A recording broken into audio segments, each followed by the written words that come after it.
Hare Krishna. Let's start. Om Namo Bhagavate Vasudevaya. Om Namo Bhagavate Vasudevaya. Bhagavate Vasudevaya.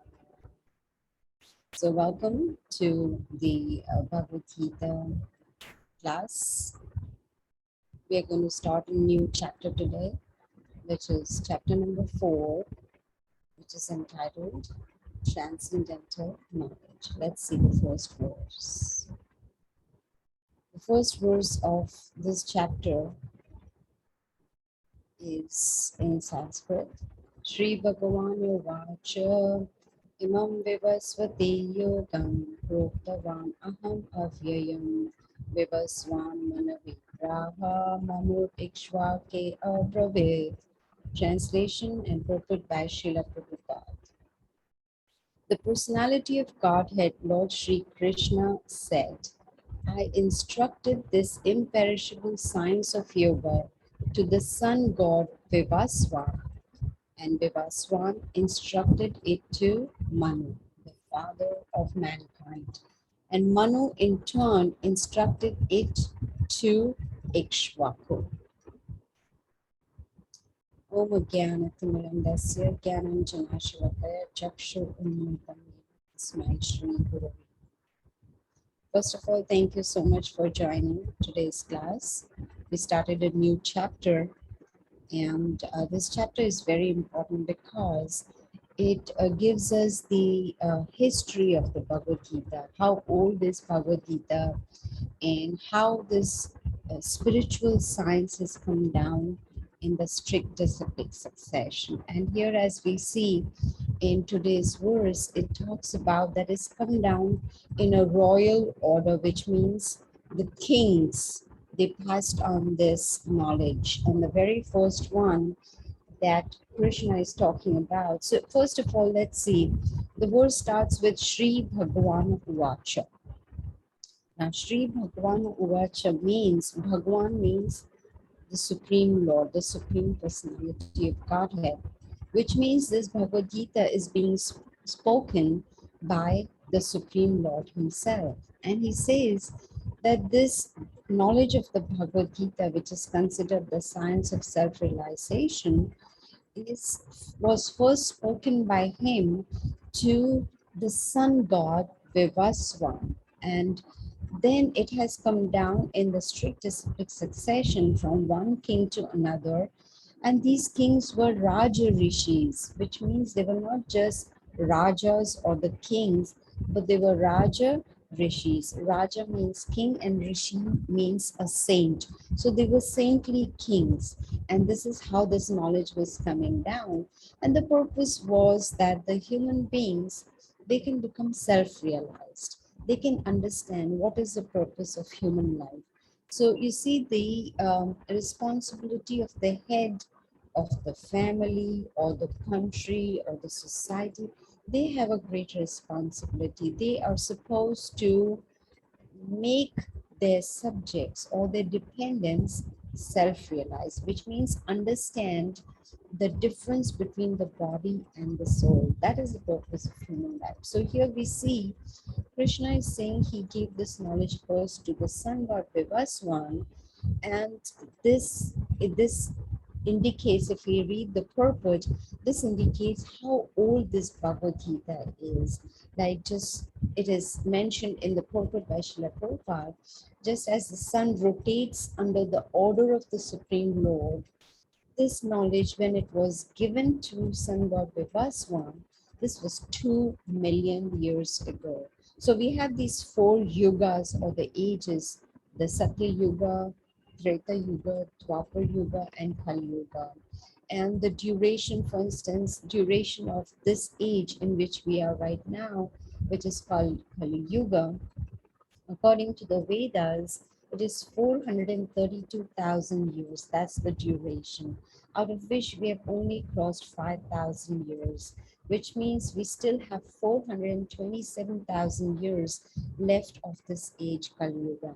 Now, previous to this age was Dwapar Yuga, which was um, more than 800,000 years. And similarly, the previous to that age was 1.2 million years. And so this knowledge was given to Sun God Vivaswan approximately 2 million years ago. So when we take the rough estimate of all these different ages, it comes to about 120 million years ago. This Bhagavad Gita was spoken by Krishna himself. And now this was re-spoken 5,000 years ago. So the question may be, why did Krishna first speak this knowledge to the sun god Vivaswan? Because Vivaswan was a kshatriya, which means a warrior, and he accepted this knowledge without any interpretation. You see, and then passed on this knowledge in strict succession without any changes. This is very important because, say, supposing I am teaching something and whoever is learning from me adds his or her own interpretation and then passes on to another one, then that is not real knowledge. That is not knowledge as it is. It is kind of mixed with interpretations or you can say ideas, etc. No, this science of Bhagavad Gita has to come down as it is. So, for instance, you may say, okay, if um, you ask me a question that, okay, from where did I learn this Bhagavad Gita? I have an answer to this. I learned it from my spiritual master, Gopal Krishna Goswami. Now, from whom did he learn? Well, he learned it from his spiritual master, which is Srila Prabhupada. Well, from where did he learn? So when we go through the whole chain, go upwards, if you open the Bhagavad Gita as it is, at the very end of the introduction, you will see the line of disciplic succession. Prabhupada learned it from his guru, Bhakti Siddhanta Saraswati Thakur, who learned it from his guru, Gaur Kishore Das, who learned it from his guru, Bhakti Vinod Thakur, who learned from his guru, Jagannath Das. So like this, the whole chain keeps going up. And if we go up to 500 years ago, we see that Krishna appeared as Chaitanya Mahaprabhu on this earthly planet. And then when we keep going up and up, we will see that the right on top, the name is Krishna, the Supreme Personality of God. So Krishna spoke it to Brahma, who spoke it to Narada, so this is how, who spoke it to Vyasadeva. So this is how the message comes down. So that is why this disciplic succession is very, very important. Now, related to this topic is the second verse where Krishna says, Evam parampara praptam imam rajashiyo vidu sakalena hamata yogo nashtaha parantapa. The translation for this verse as given in this Bhagavad Gita as it is this supreme science was thus received through the chain of disciplic succession, and the saintly kings understood it in that way. But in course of time, the succession was broken, and therefore the science as it is appears to be lost. So Krishna is telling Arjuna, I'm speaking this knowledge to you again because over the passage of time, this knowledge was lost. So he's trying to regain this knowledge again for us. So it's important to understand that the Bhagavad Gita, especially, which is a spiritual science, should be received in strict disciplic succession. Connection is very important. Let me give you an example. Supposing I buy a very beautiful chandelier, say, which costs 5,000 US dollars. I bought this beautiful chandelier and I have, put it on the ceiling, and I turn on the switch and it does not light up. I'm confused. I've spent so much money. How come it's not lighting up? It's all waste of money for me.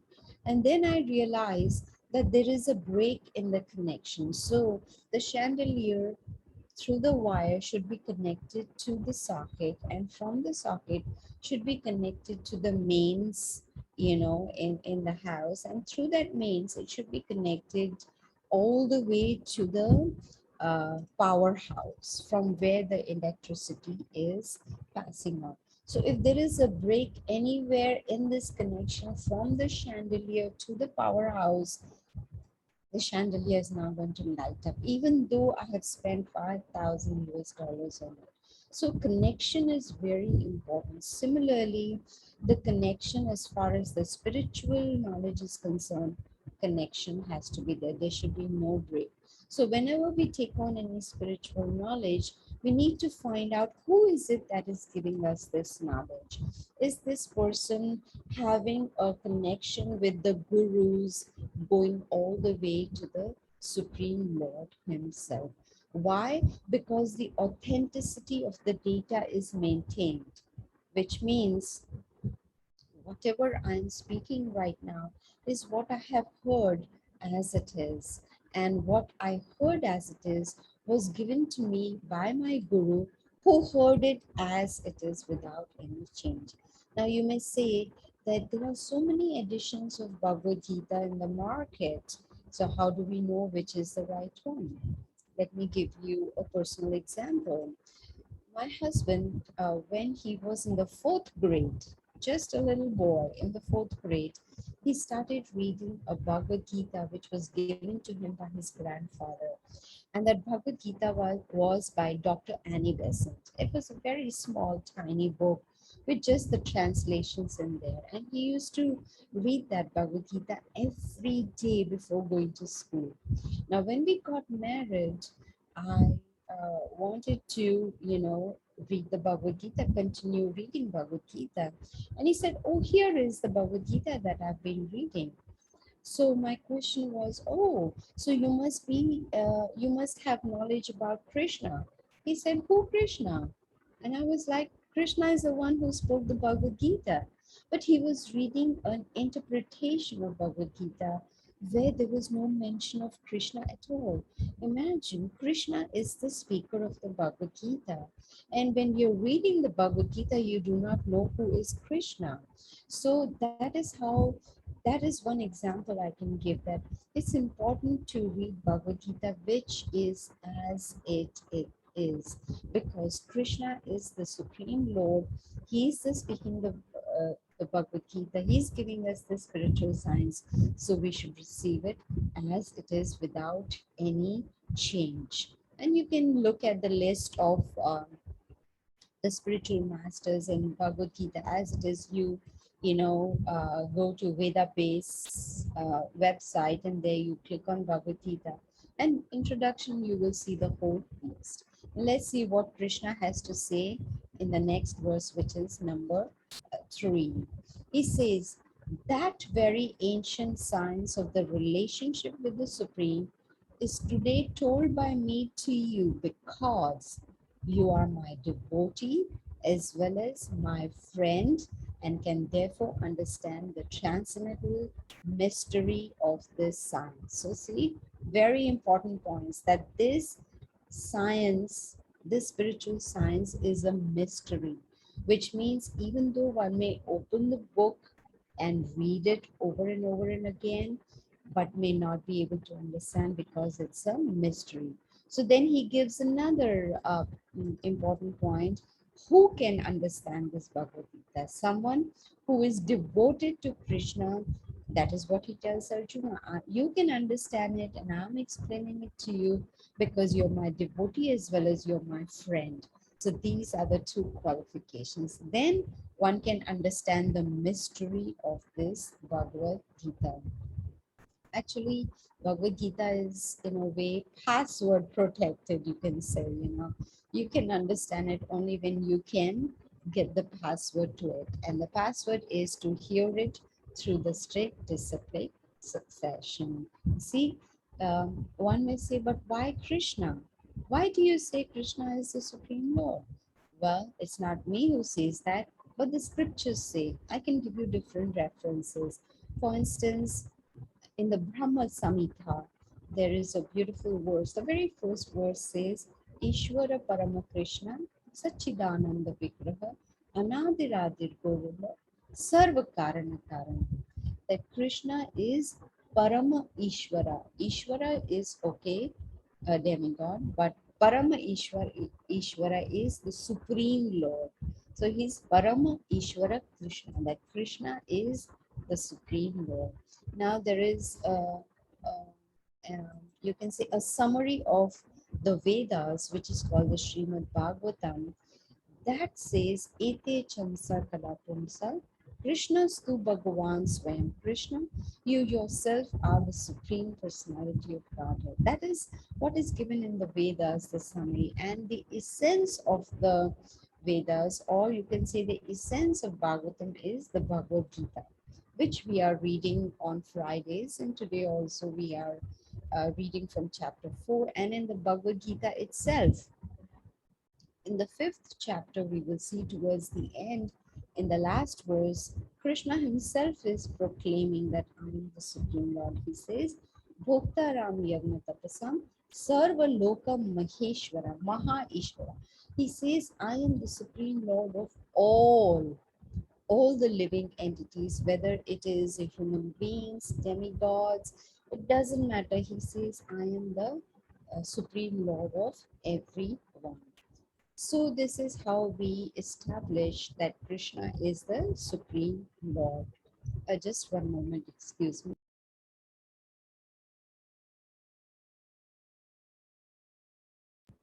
Sorry, I'm still recovering from the...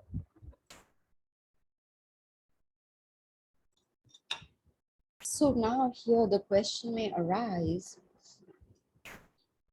that Arjuna, wants to know, why Vivaswan? Why did you speak this knowledge to the sun god Vivaswan? Because he is senior and he is a warrior. And how did he instruct? Just by relating it. He just gave this knowledge. So here, excuse me.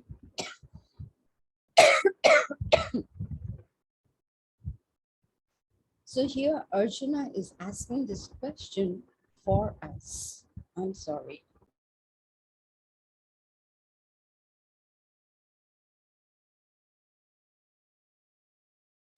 Still recovering. So that's why I still have... Ayush, I will answer your question during the question answer session. So here Arjuna is asking this question for our benefit, because if Arjuna had not asked this question, then we would not get a clarification.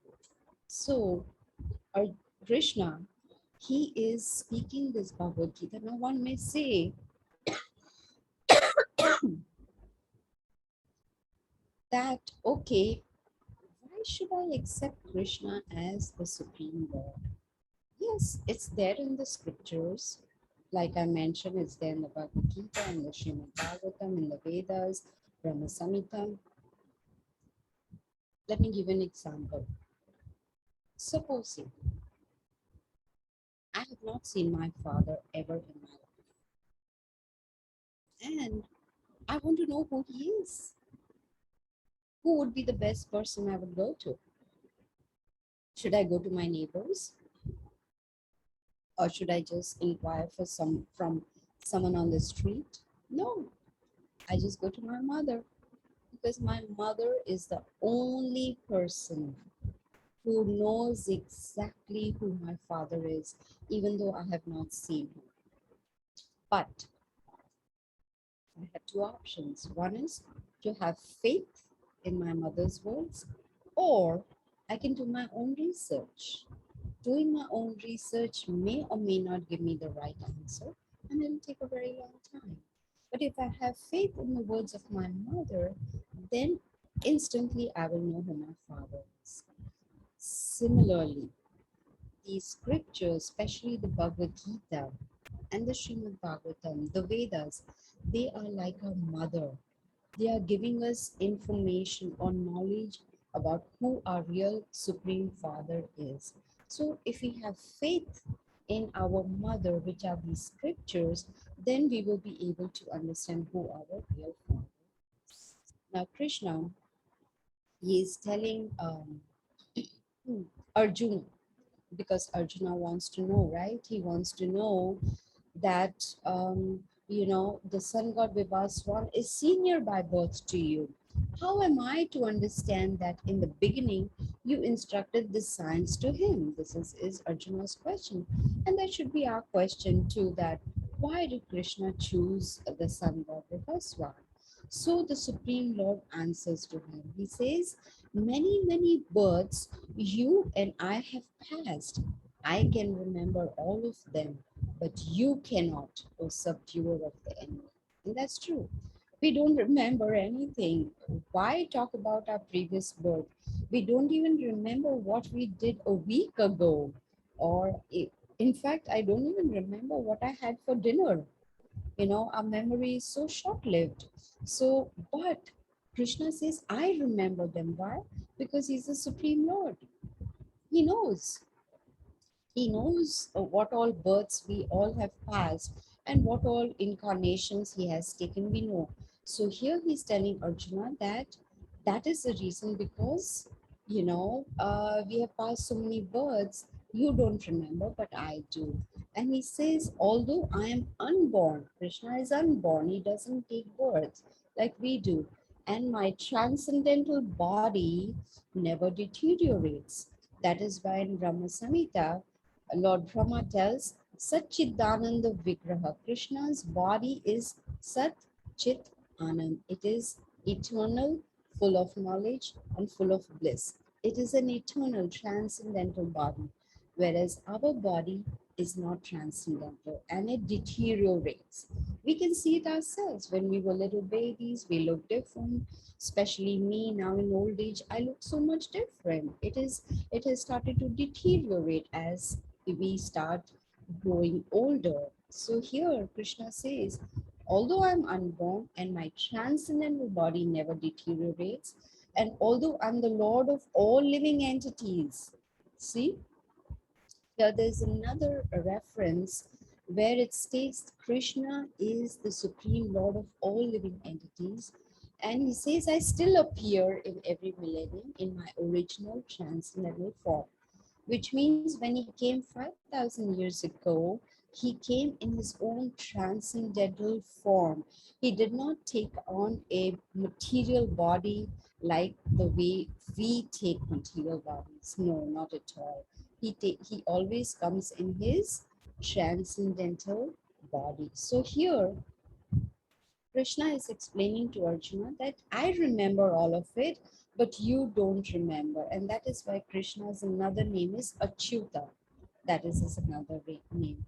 And in the Brahma Samhita also, there are beautiful qualifications given for Krishna. It says he is absolute, he's infallible, he's original, he's the oldest, right? So these are, different qualifications. Of course, there is Parashar Muni, who in the Vedas talks about the 6 qualifications of Krishna, and he is giving this. He's actually the father of Vyasadeva. Vyasadeva is an incarnation of Krishna, and he says Aishwarasya Samagrasya Vidyasya Yashashriya. He gives the qualifications of Krishna, why he is called the Supreme Personality of Godhead. And Krishna, he takes many incarnations, but his original form is Krishna. So we cannot understand all this just by studying. One may study all the Vedic literatures, because that may take the whole lifetime, but still one cannot understand because one ingredient is missing, and that ingredient is devotion. Without devotion, we cannot understand Krishna. So devotion is necessary. And that is why when we go to chapter 12, which is entitled Pure Devotional Service, that gives us, the process, how we can develop devotion and then make it pure so that we can understand Krishna. So here, Arjuna, of course, wants to know, and Krishna is answering his queries, whatever queries he may have.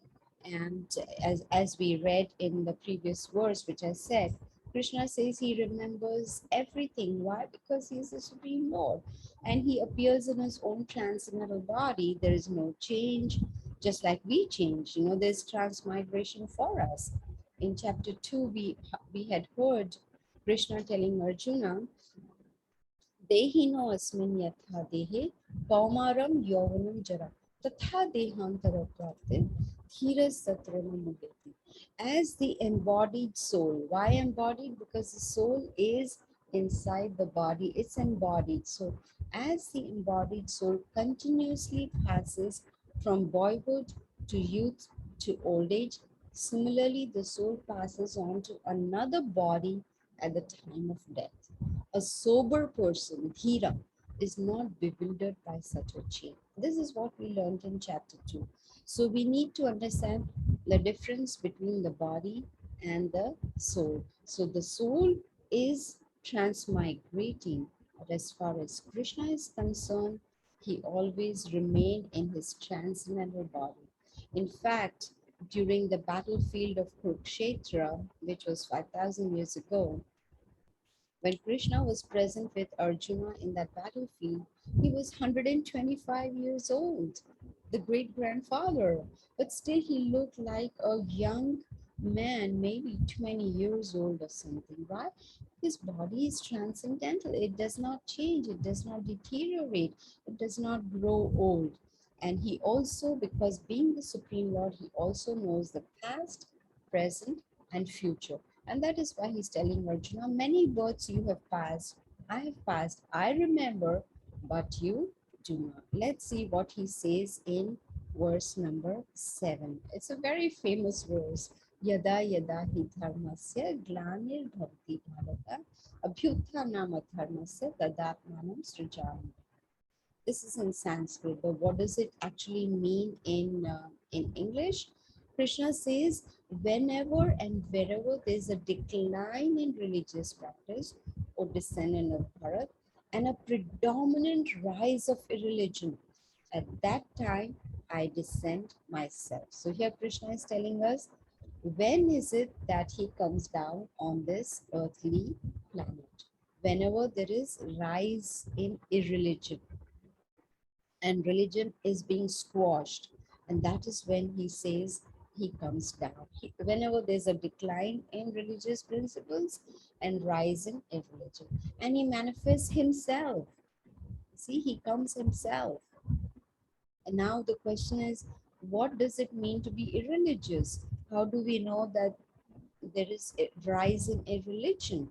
So the religious principles are already given to us in the Vedas, and they are described in brief even in the Bhagavad Gita. So when these religious principles, first thing important to understand is that religion is not man-made. We cannot manufacture religion. Religious principles are made by the Supreme Lord himself. He gives it to them. I mean, he gives those religious principles to us, and they are already documented in the Vedas. Just like the state, manufactures their own laws and gives them to us. We cannot manufacture those state laws. Or for instance, I cannot manufacture the traffic rules myself. Oh, just because in India we drive on the left side of the road, in America, I'm going to drive on the left side of the road. No, I cannot manufacture. Similarly, religious principles cannot be manufactured. They are the highest principle given to us by the Supreme Lord himself. Let's see what Krishna has to say in the next very important verse. Paritranaya sadhuna vinashaya chadushritam dharma sansthapanaya sambhavami yuge yuge. So what does he say? He says to deliver the pious and to annihilate the miscreants, as well as to re-establish the principles of religion. I myself appear millennium after millennium. So Krishna says, I come. Why do I come? To save, to deliver those who are pious people, those who are devoted to him, and then to annihilate the miscreants, the wrongdoers, and also to re-establish the principles of religion. And he says, Sadhu Nams. Who is a sadhu? Sadhu is a saintly person, someone who is conscious of the supreme law. That is considered a saintly person. And he comes for them. They are devotees. In Srimad Bhagavatam, which is, of course, the summary of the Vedas, there are very nice pastimes mentioned in Srimad Bhagavatam about how the Supreme Lord Krishna, he came when Prahlad Maharaj, a 5-year-old boy who was very devoted to the Supreme Lord. He was a very saintly personality. He was being tortured by his own father, being given poison thrown from a hilltop, tried to, put poisonous snakes near him, but he was always saved by the Supreme Lord. Why? Because he was fully devoted to the Lord. So we have different pastimes mentioned in Bhagavatam where the Supreme Lord protected his pure devotees. So he takes on different incarnations because he's a fountainhead of all incarnations. And then it is shown how he protects his devotees. So here he gives two reasons, actually three reasons why he comes down millennium after millennium. One is to protect his devotees. Second is to annihilate the miscreants. And third is to re-establish the principles of religion. So this is what he is mentioning in this verse. So today we will do the next verse, which is verse number 9, and we will end at verse number 9, and we'll continue in next class from verse number 10.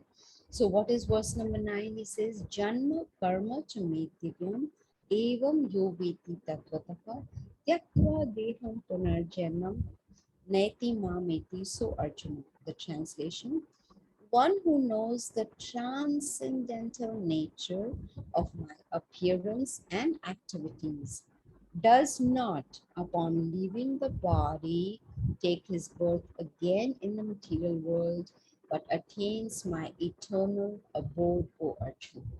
What a beautiful verse.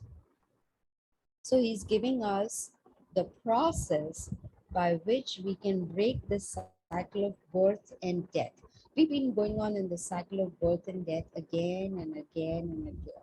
So if we want to break the cycle and go to the spiritual world where there is no birth and death, there is no misery, there is no unhappiness or distress, it's just permanent happiness and peace. So if we want to go there, he says one need to understand the transcendental nature of Krishna's appearance and his activities in this material world. Simple as that. It's not complicated at all.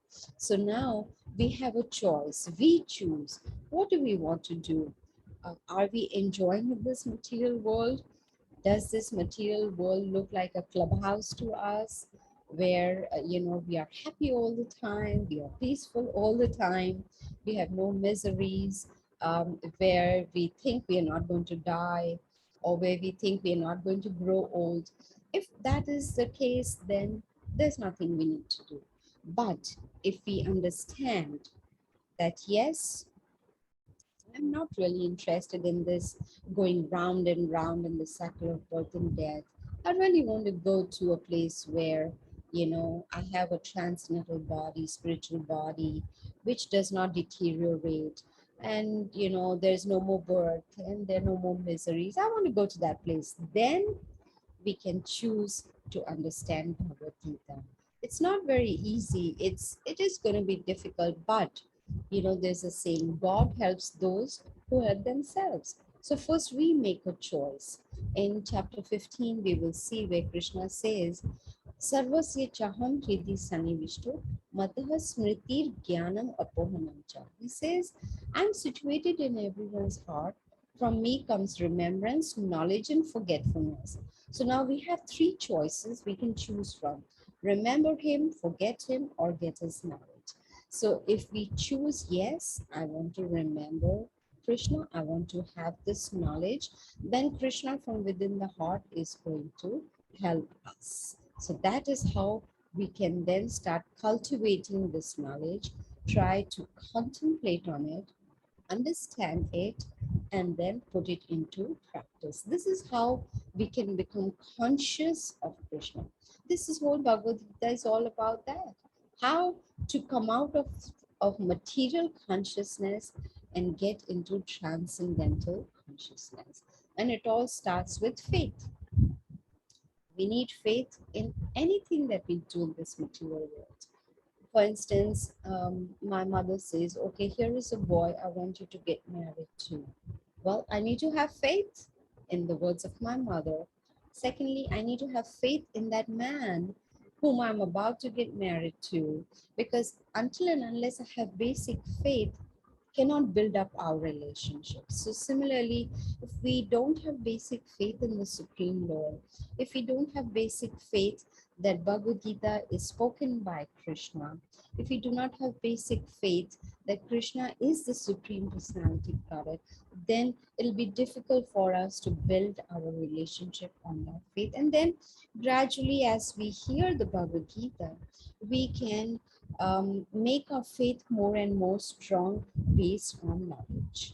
You see, so then we will be able to progress on the spiritual path. So the first step in making our faith firm is meditation, mantra meditation. I always talk about this in my classes, that mantra, what is mantra? Man means mind, and tra means to free the mind of all anxieties. So when we meditate on this mantra, then what we do, the sound vibrations, when they go into our ears, they go to our hearts, and they start cleansing our hearts of all misgivings that we may have, or all the impurities that might be in the heart. And then it becomes easy for us to become self-realized, to understand who we really are. Why are we in this material world? Why are we suffering? And where do we go from here? What is our destination or our ultimate goal? So mantra meditation helps us. And what I can do is I will I will post the different links on the chat group, so that you can, um, join if you like.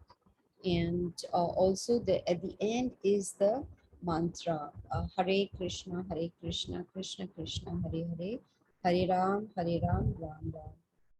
If somehow or the other, if we chant this on a daily basis, we will see the change in our consciousness, change in our attitude. It will help us to be more happy and peaceful. So what we will do is, just for a few minutes, I will chant this mantra, and if you like, you can chant along with me and see if you feel any difference. And if you do it on a daily basis, you'll find a lot more changes. So let's do it for a few minutes, okay? Hare Krishna, Krishna Krishna, Hare Hare, Hare Ram, Ram Ram, Hare Hare. Hare Krishna, Krishna Krishna, Hare Hare, Hare Ram, Ram Ram, Hare Hare. Hare Krishna, Krishna Krishna, Hare Hare, Hare Ram, Ram Ram, Hare Hare. Hare Krishna, Krishna Krishna, Hare Hare, Hare Ram, Ram Ram, Hare Hare. Hare Krishna, Krishna Krishna, Hare Hare, Hare Ram, Ram Ram, Hare Hare. Hare Krishna, Krishna Krishna, Hare Hare, Hare Ram, Ram Ram, Hare Hare. Hare Krishna, Krishna Krishna, Hare Hare, Hare Ram, Ram Ram, Hare Hare. Hare Krishna, Krishna Krishna, Hare Hare, Hare Ram, Ram Ram, Hare Hare. Hare Krishna, Krishna Krishna, Hare Hare, Hare Ram, Ram Ram, Hare Hare. Hare Krishna, Krishna Krishna, Hare Hare, Hare Ram, Ram Ram. So this is how we can meditate on a daily basis. So I'll stop here, and if there are any questions, you can ask